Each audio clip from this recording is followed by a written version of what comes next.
Hey, what's up? It's Stephen A. Williams, president and founder of thecreditrepairshop.com. And in this video, I'm going to talk a little bit about debt collectors that are suing for original creditors.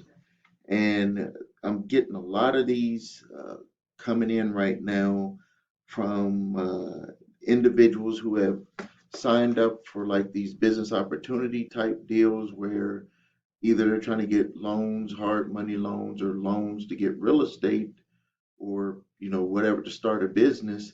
And actually what these companies are doing is they're just running people's information to get them approved for credit cards. This is actually what they're doing now.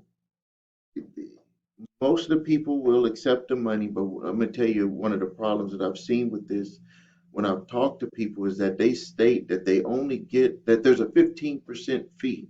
So say for instance you got $100,000, or well, in this case, the individual got $30,000 and they paid a fee of $15,000. I think that's what he had stated to me. Don't quote me on it, but where there was a fee involved, so they get in a person a certain amount of money, and they're taking the fee.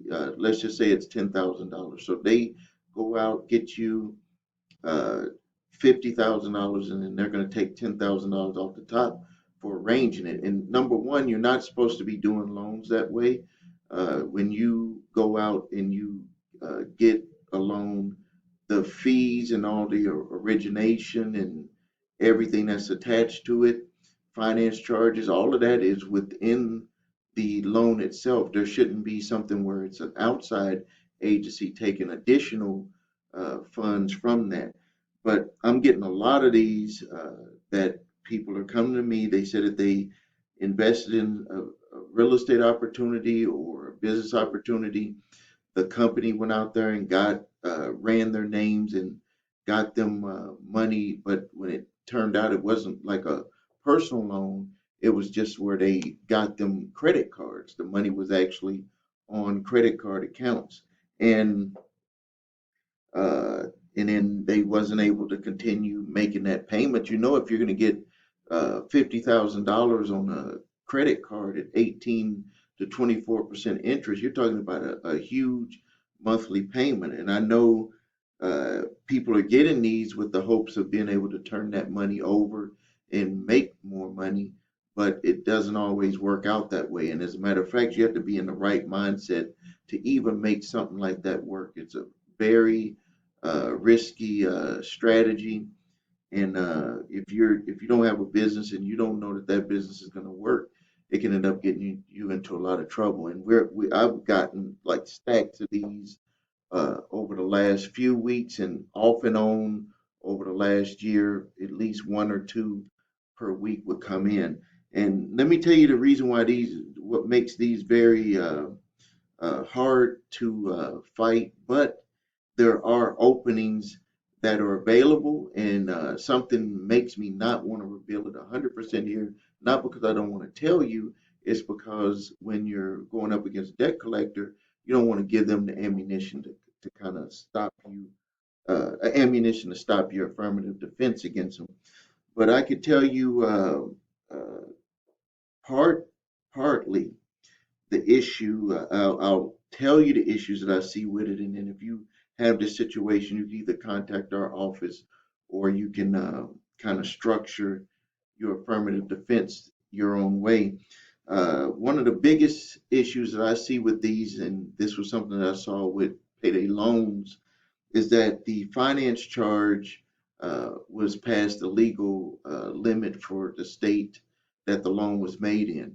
Every state has a different law for the amount of interest, finance, all of that stuff that equals out on a loan that is paid out, that is made and paid out on that. There's a limit on what they can charge. If you have a go between in between you and the individual and they're acting as an affiliate for the lender or for the credit card company, if they're acting as an affiliate and you have documentation to kind of prove that because you paid them a fee, it could actually be over the allotted amount that your state will allow for a loan and the fees and the origination and all of that stuff combined to be charged.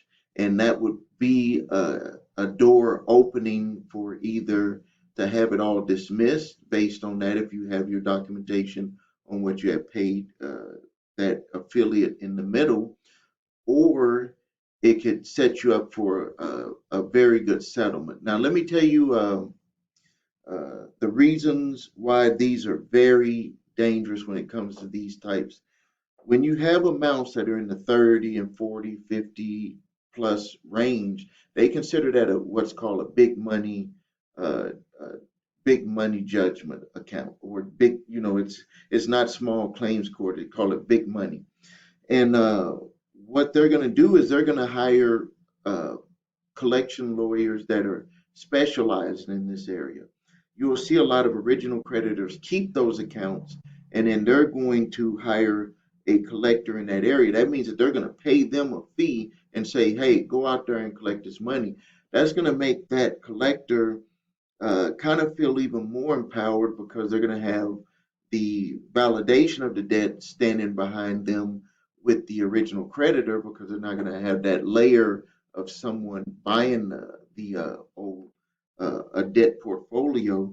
So you'll see a lot of the original creditors going after people this way, because debt validation, unless you have something that you disagree with totally with the way the account was managed or something about it, and you go to court against the original creditor, is going to most likely end up where you have to do a settlement.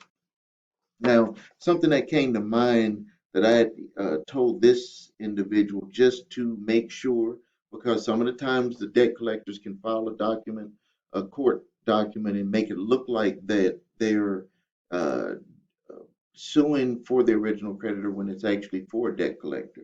So what you have to do is simply make a call. The debt collectors, you know how they always say that this call is being recorded.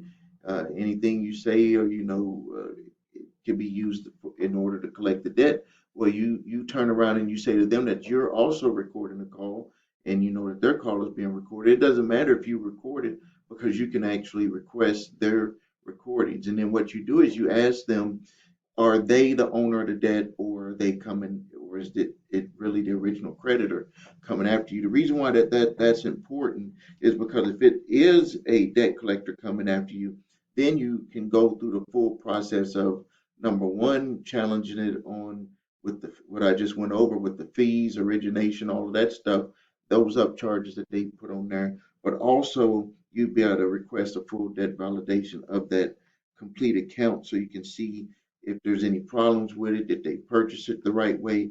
Was there any issues with the portfolio? How did they get your private information? All of that stuff, like, when in the transfers of those documents and those files, was all of the laws followed in your state? But if it's with the original creditor, then a lot of that stuff is going to be skipped, and you're going to be basically down to what I could see if you're in this type of situation where you just want to see if the fees were charged inaccurately.